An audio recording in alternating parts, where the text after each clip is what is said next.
Buyers don't just buy houses, they buy lifestyles. AI allows you to analyze and match a lifestyle, not just square footage.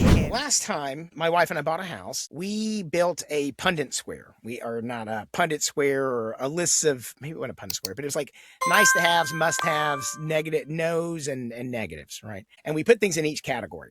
But we discovered that some of these things, and it took us time. We went and saw a whole bunch of homes first. I mean, we saw probably like 10 before we were like, oh, this is definitely no. For me, road noise was a absolutely not. I will not live right next to a highway. Absolutely not.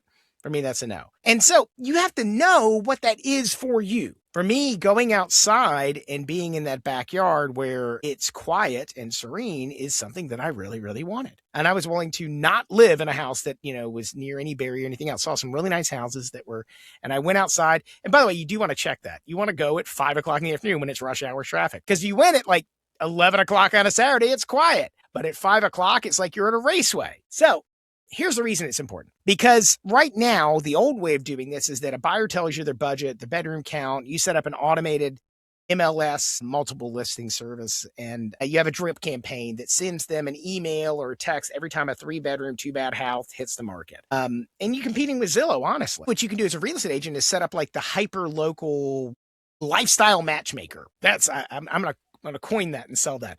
Well, I'm the Hyperlocal Lifestyle Matchmaker. So the idea is that buyers don't just buy houses, they buy lifestyles. AI allows you to analyze and match a lifestyle, not just square footage. And that's important. So here's how you execute it. You have new clients fill out a detailed narrative quiz about their ideal weekend, their hobbies, their coffee habits, their commute tolerance, and you feed that into your custom AI, which could cross-reference local city data, ability scores, coming commercial zoning, and by the way, this is easier said than done, but if you want to know how to do it, we build these kind of things. It takes some doing, but the AI generates a customized neighborhood perspectives that includes hidden gem neighborhoods that they've never considered. And you, in theory, in the long run, you could generate like AI narrated video tours of whatever local coffee house or do your own thing.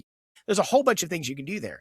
But instead of being a transaction coordinator, you become a high-end relocation consultant. You would capture out-of-state buyers. You would be the person in the know, because a lot of times it's just by word of mouth. The reality of it is no real estate agents are doing these things. And by the way, these things I put together for this pod today are things I wanted to create, stuff that I don't see anybody doing, but I know that I could build for the right kind of real estate agent. And this way you command absolute loyalty because you proved you understand how they want to live, not just what they want to buy, because people don't know.